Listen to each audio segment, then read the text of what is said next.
Good morning बच्चों। आज हिंदी की कक्षा में आप सबका स्वागत है। काफी दिनों से हम लोग ऑडियो के द्वारा ही पढ़ रहे थे, कुछ प्रॉब्लम थी नेट की। अच्छा, तो देखिए, हम लोग हिंदी साहित्य के अंतर्गत गद्य साहित्य और पद्य साहित्य के इतिहास को पढ़ चुके हैं। उससे संबंधित बहुत सारे प्रश्न जो आपको लिखाए गए हैं वो आप जरूर कॉपी में लिख ली होंगी, ये मेरा पूरा विश्वास है। और इसके बाद गद्य की विधाएं, हर विधा के बारे में, हर विधा की परिभाषा और उससे संबंधित जो प्रश्न है वो मैं आपको दे चुकी हूँ और मैं उम्मीद करती हूँ आप जरूर लिख ली होंगी। तो आज हम लोग देखिए पढ़ेंगे काव्य साहित्य से, से संत कबीरदास। आपका पहला अध्याय है संत कबीरदास। तो सबसे पहले कबीरदास जी की जीवनी हम पढ़ेंगे, इसके बाद इनकी कविता साखी हम लोग देखेंगे।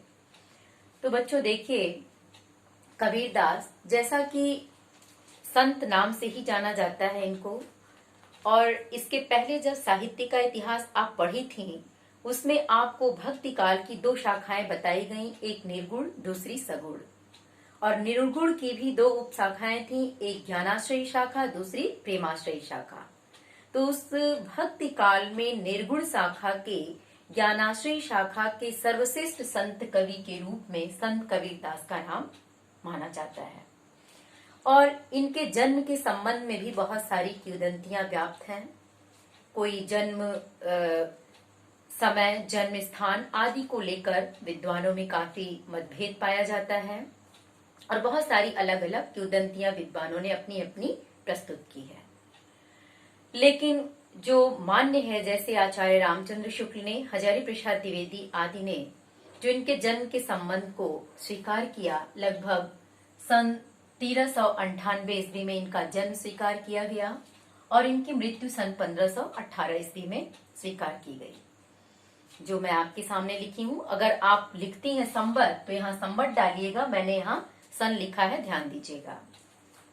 अब जो इनके जन्म के संबंध में बहुत सारी किंवदंतियां व्याप्त हैं, उस किंवदंती के तहत ये कहा जाता है कि जो इनके गुरु रामानंद थे, वो रामानंद के एक ब्राह्मण भक्त था। उनका, रामानंद का ही एक ब्राह्मण भक्त था और उस ब्राह्मण भक्त की एक विधवा कन्या थी।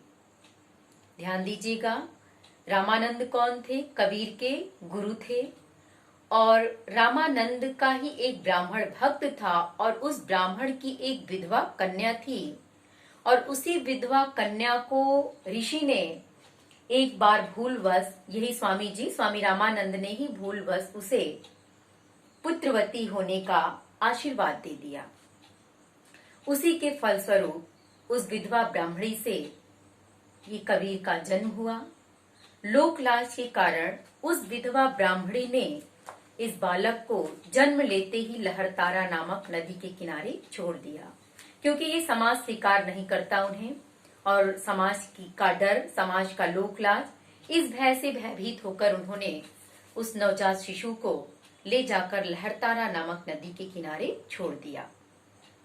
वहां पे एक जुल्हा दंपति थे जो कपड़ा बुनने का कार्य करते थे, मछुआरे थे।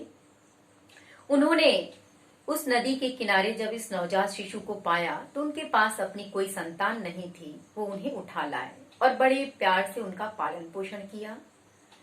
और वो जुल्हा दंपति इनका पालन पोषण बड़े ही प्यार से किया और जिस कार्य को वो करते थे वो चाहते थे कि कबीर भी उनमें अपना हाथ बटाए, लेकिन कबीर का मन उसमें नहीं लगता था। तो कुछ समय पश्चात इन लोगों ने, जिन्होंने इनका पालन पोषण किया, जुल्हा दंपति ने, इनका विवाह, उनका नाम था नीरू और नीमा।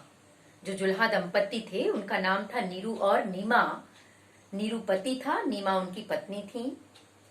समय कुछ बीता तो कुछ समय पश्चात इन्होंने, कबीर का जब मन सांसारिक जीवन में नहीं लग रहा था, ये केवल संतों के साथ बैठकर भजन भक्ति में ही इनका मन ज्यादा लगता था, किसी कार्य में भी इनका मन नहीं लगता था, तो इनका विवाह जुल्हा नामक दंपति जो नीरू और नीमा थे, लोई नाम की एक कन्या से करा दिया।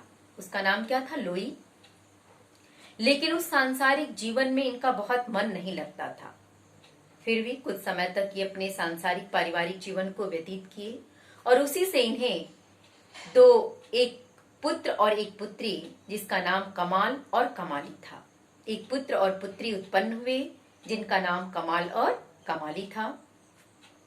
इस तरह से कुछ दिनों तक ये अपने पारिवारिक जीवन को व्यतीत किए, लेकिन न तो इनका मन पढ़ने लिखने में लगता था, न ये पढ़े लिखे थे और न ही सांसारिक जीवन को जीना चाहते थे। इनका मन अलौकिक ईश्वर में ही रमा रहता था। और कहा यह जाता है कि इनके जन्म के संबंध में कुछ और भी किंवदंतियां हैं। कुछ लोग कहते हैं कि जो इनका जैसे जो कबीर पंथी थे, कबीर पंथियों का मानना है कि कबीर का जन्म नहीं हुआ। इनका ये मानना था कि कबीर का जन्म, माने ये मानते ही नहीं कि कबीर का जन्म हुआ। उनका कहना है, जो कबीर पंथी हैं, उनका मानना था कि आकाश मंडल में घटाटोप में आच्छादित था, यानी आकाश बादलों से घिरा हुआ था और बिजली चमक रही थी। उसी समय लहरतारा नामक स्थान पर तालाब में एक कमल प्रकट हुआ, यानी जो लहरतारा नामक तालाब था वहीं पे कमल प्रकट हुआ। फिर वह ज्योति रूप में परिणित हुआ और वह ब्रह्म स्वरूप ज्योति कबीर ही थे। वही ब्रह्म स्वरूप ज्योति कौन है? कबीर है। तो यह कहना, माने एक कहानी कह लीजिए, तो कबीर को अलौकिक महत्व प्रदान करने की दृष्टिकोण से गढ़ी हुई प्रतीत होती है। निष्कर्ष रूप में ये हम कह सकते हैं कि निश्चित रूप से किसी सौभाग्यवती माता के गर्भ से ही कबीर का जन्म हुआ होगा, जिनका पालन पोषण आगे चलकर जुलाहे परिवार में हुआ। आगे चलकर कबीर के गुरु रामानंद हुए और ये रामानंद के ही शिष्य थे और गृहस्थी कार्य करते हुए हरि भजन में ये निरत रहे, यानी लगे रहे। इनकी पत्नी का नाम हमने आपको बता ही दिया, लोई था। और ये कहा जाता है कि इनका मन ये बाह्य आडंबर, कर्म कांड आदि में विश्वास नहीं करते थे। तो लोगों का ये मानना था कि काशी में जो लोग मरते हैं उनको स्वर्ग की प्राप्ति होती है और मगहर में मरने वालों को नरक की प्राप्ति होती है। तो लोगों के इस विश्वास को नकारने के लिए ये मृत्यु का जब समय आया तो ये पवित्र काशी जैसे नगरी को छोड़कर मगहर चले गए और ऐसा कहा जाता है कि वहां जाकर इन्होंने अपना शरीर त्याग दिया। इनकी मृत्यु के पश्चात भी कुछ लोगों के अनुसार ये किंवदंतियां ही एक तरह से है कि जब इनका मृत्यु हुआ तो हिंदू और मुस्लिम दोनों में विवाद हुआ। हिंदू इन्हें दफनाना चाहते थे,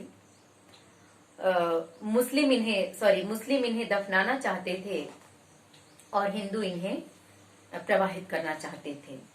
तो इस तरह से जब लोगों में विवाद हुआ तो कहा जाता है कि कबीर की अर्थी सुलाई हुई थी, उस पे सफेद चादर डाला गया था। जब हिंदू मुस्लिम दोनों में आपस में विवाद चल रहा था तो कुछ समय पश्चात जब वो चादर उठाया गया तो वहां केवल पुष्प ही बचे थे। तो दोनों हिंदू और मुस्लिम दोनों लोगों ने आधा आधा बांट लिया, ऐसा लोगों का विश्वास है। तो इस तरह से 1518 ईस्वी में इन्होंने अपने शरीर को त्याग दिया। अब कबीर के गुरु के संबंध में भी एक प्रवाद है। कहा जाता है कि कबीर को उपयुक्त गुरु की तलाश थी और वैसा उन्हें कोई मिल नहीं रहा था। एक बार कबीर गंगा तट पर सोए हुए थे और उधर से स्वामी रामानंद गंगा स्नान के लिए गुजर रहे थे और उनका पांव कबीर के ऊपर पड़ गया। स्वामी रामानंद जी राम राम कहकर बैठे, तभी से कबीर ने रामानंद को अपना गुरु मान लिया। कुछ लोग इनको सूफी संत शेख तकी का शिष्य मानते हैं, जबकि शेख तकी को कबीर ने बहुत ही हल्के शब्दों घट घट है अविनाशी सुनहु तकी तुम शेख से संबोधित किया है।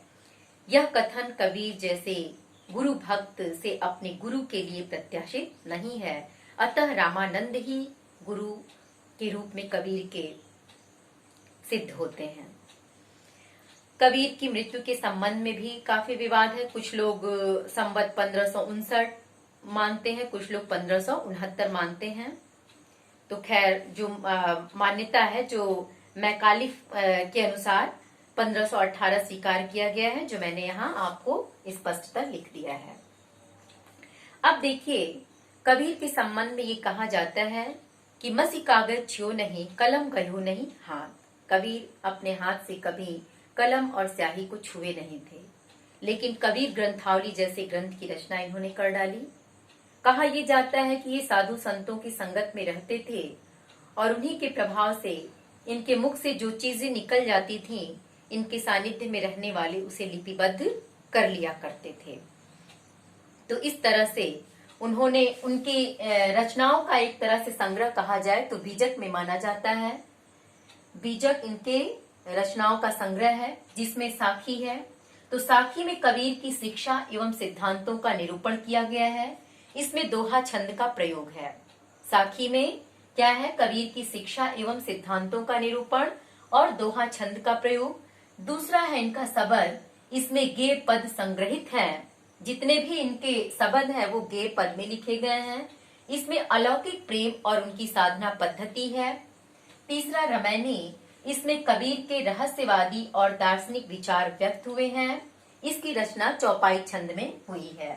इनकी भाषा सधुक्कड़ी है क्योंकि साधु संतों के संगत में रहने के कारण इनकी भाषा सधुक्कड़ी हो गई। वैसे पंचमेल खिचड़ी भी कही जाती है क्योंकि उर्दू, फारसी, तुर्की हर भाषाओं का मेल इनकी भाषा में देखने को मिलता है, इसलिए उसे पंचमेल खिचड़ी का नाम भी दिया जाता है।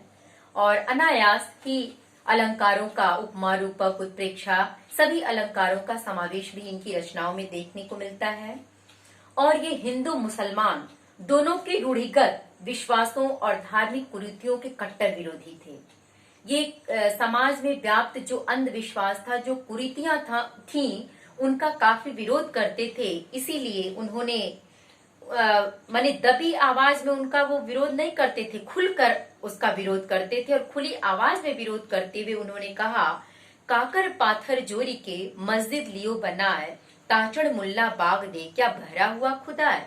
उसी तरह से हिंदू धर्मावलंबियों के लिए भी करारा व्यंग करते हुए उन्होंने कहा, पाहन पूजे हरि मिले तो मैं पूजू पहाड़, ताते तो चाकी भली पी सिखाए संसार। यानी उससे तो भली चाकी है जिसका पिसा हुआ हम खाते हैं, तो हम उसी की पूजा क्यों नहीं करते हैं। इसी तरह समाज में व्याप्त जाति पाति का भी ये विरोध करते थे। इनका कहना था कि जाति पाति पूछे नहीं कोई, हरि को भजे सो हरि का होई। यानी जो ईश्वर का भजन सच्चे मन और हृदय से करता है वही ईश्वर का सच्चा भक्त है। जाति पाति संसार में सब व्यर्थ है। और ये गुरु के सच्चे उपासक थे, गुरु के भक्त थे। इनका ये कहना था, गुरु महिमा पे बल देते थे कि गुरु ही वो है जो हमें ईश्वर तक पहुंचने का मार्ग बताता है। तो ये गुरु को ज्यादा महत्व देते थे। तभी उन्होंने कहा था, गुरु गोविंद दो खड़े काके लागो पाए, बलिहारी गुरु आपने गोविंद दियो बताए। कि मैं अपने उस गुरु पे अपने आप को न्यौछावर कर देना चाहता हूँ जिन्होंने मुझे गोविंद अर्थात ईश्वर तक पहुंचने का रास्ता दिखाया। इसलिए इन्होंने गुरु महिमा पर भी बल दिया, समाज में व्याप्त आडंबरों का भी विरोध किया। और इसके साथ साथ कुछ अद्भुत अनुभूतियों को कबीर ने विरोधाभास के माध्यम से उलटवासियों के चमत्कारपूर्ण शैली में भी व्यक्त किया है। इन्हें उलटवासी के रूप में जाना जाता है, इसीलिए इनके संदर्भ में कहा जाता है, कबीर दास की उल्टी बानी बरसे कंबल भीजे पानी। ये उनके उलटवासी कथन के लिए ऐसा कहा जाता है। इस प्रकार संक्षिप्त रूप में ये कहा जा सकता है कि काव्य का सर्वाधिक महत्व धार्मिक एवं सामाजिक एकता, भक्ति का संदेश देने में ये काफी सफल रहे। कबीर ने तत्कालीन हिंदी साहित्य और समाज को नवीन चेतना और नूतन जीवन दर्शन प्रदान किया। इनका संदेश पवित्र जीवन एवं बाह्य आडंबर से रहित सहज भक्ति का संदेश था। इसीलिए हिंदी के आलोचक एवं विद्वान इन्हें समाज सुधारक मानते हैं। परंतु कबीर के इस रूप में इनका युग प्रवर्तक महाकवि का रूप भी छुपा हुआ है। तो इस तरह से आज हम लोग कबीर के संक्षिप्त जीवन परिचय को देखे। मैं उम्मीद करती हूँ बच्चों आपके पास किताब होगी तो एक बार आप गहन अध्ययन करिएगा और संक्षिप्त जीवन परिचय आप कॉपी में लिखकर जरूर तैयार कर लीजिएगा। Thank you.